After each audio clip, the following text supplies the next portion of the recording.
নমস্কার, আমি শ্রীমতী মিতা দাস।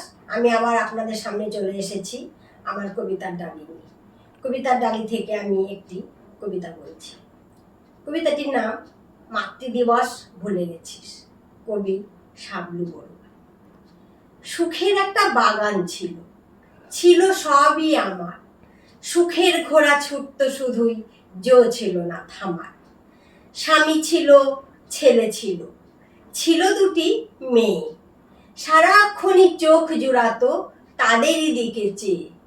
ভালোই ছিল স্বামী আমার, বাসতো খুবই ভালো।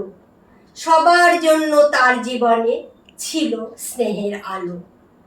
বাহির থেকে একদিন এসে বলল আমায় ডেকে, লাগছে বুকে ব্যথা আমার শুধুই থেকে থেকে। বললাম আমি ডাক্তারকে একটু খবর পাঠাই।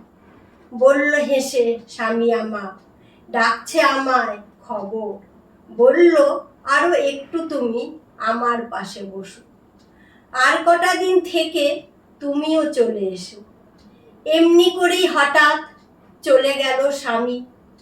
তখন থেকেই বুঝতে পারি স্বামী কেমন দামি। থাকতে স্বামী যারা আমায় করতো আদর স্নেহ, স্বামী মরার পরে আর খোঁজ রাখে না কেউ। নমস্কার।